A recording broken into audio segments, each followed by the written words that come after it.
Hi, I'm Aaron Thomas, and in this video, I want to talk about the one paycheck rule and why it might be the best argument in support of prenuptial agreements. Marital finance is one of the most misunderstood topics out there.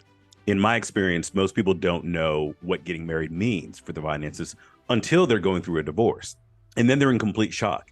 I'm going to explain why the one paycheck rule might be the most important legal aspect to be aware of if you're getting married.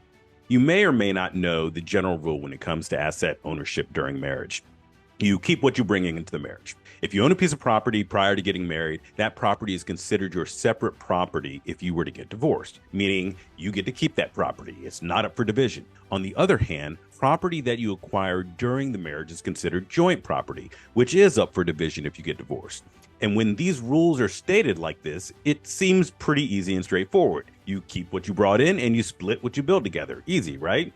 It's not at all that simple. It is deceptively more complex than this. And the best way that I've come up to explain how marital finance really works is the one paycheck rule. Let's say when you get married, you have the following assets. You've got a condo with a little bit of equity in it. You've got a car. You have a checking account, a savings account, and a brokerage account. You've got a retirement account. You've got some money in the different apps, Cash App, Venmo, maybe a small account on Robinhood for trading stocks. On the day you get married, each of those assets you already own are considered 100% your separate property.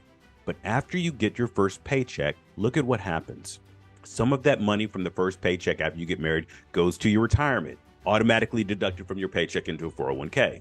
Then that paycheck gets deposited into your checking account. You move a little bit of that money into your savings, a little bit into your brokerage account. That upcoming month, you pay your car note, you pay the mortgage on your condo, and a little bit of that money goes to your Venmo. The one paycheck rule says that your car, your condo, your checking account, your savings account, your retirement account, they have all been commingled and are no longer 100% your separate property. This is true even if not a single dime of your spouse's money has contributed to any of these accounts. They're commingled not because you and your spouse mixed money together. They're commingled because you mixed money that you earned during the marriage with your assets that you owned prior to the marriage. Every dollar you earn after the date you're married is considered marital money. And so as soon as that money touches your premarital money, you've now mixed those funds together, and separating back out what belongs to you separately and what belongs to the marriage is almost impossible. It's like everything you earned prior to the marriage was a bucket of white paint, and you put one drop of red paint in that bucket. You've now tainted the entire bucket of white paint, and there's pretty much no way you can separate it back out. If you spend money from your bank account after that first paycheck hits the account, how do you prove whether the money you spent was the money that was in the account before the marriage or money that just went into the account from the new paycheck?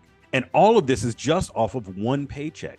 Most marriages last a lot longer than one paycheck. The average marriage that ends in divorce lasts 8 years. You can only imagine how difficult it would be to separate out what you had coming into the marriage and what was earned during the marriage, when we're not just talking about one paycheck, but hundreds of paychecks. Yes, you're supposed to keep everything you brought into the marriage and split everything you and your spouse earned during the marriage. But this only works if you take all of your assets that you own prior to the marriage and freeze them in time and never touch them during the entire marriage. And that's just not how the world works. You can't just open up a new 401k the day after your wedding. You can't stop paying your car note or your mortgage. You don't open up all new bank accounts during your honeymoon. So yes, the law says that you're supposed to keep everything you bring into the marriage, but it doesn't provide you with any way to make that a reality. The only way to be clear about what belongs to you and what belongs to your marriage is to put it in writing in the form of a prenup or a postnup.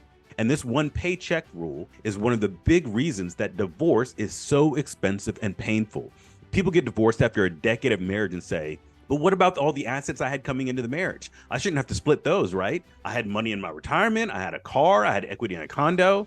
And in many, if not most divorces, people lose all of that money and have to split it with their spouse, even though they own these assets prior to the marriage, because they can't legally prove what belonged to them. And the cost of hiring forensic accountants and going to trial over that issue is often cost prohibitive. Not to mention, you're talking about a long, expensive, drawn out divorce just to prove what you had coming in. For a tiny, tiny fraction of that expensive divorce, you can take all of the guesswork out of what you and your spouse are bringing into the marriage and what will go into the joint bucket versus what remains your separate property. This is helpful not just in a divorce case, but in your marriage itself. It can help you eliminate arguments about the assets and debts that belong solely to you or to your spouse, and you can focus on agreement in the accounts and assets that you agree are joint assets. You probably don't want to be paying your spouse's premarital debts from an account that is considered joint property. You probably don't want to just give over half of everything you earn before you even met your spouse if things don't work out. It's a good idea for most couples to come to an agreement on what will be joint and what will be separate before you even get married, and avoid all of the pain and confusion that comes from the one paycheck rule.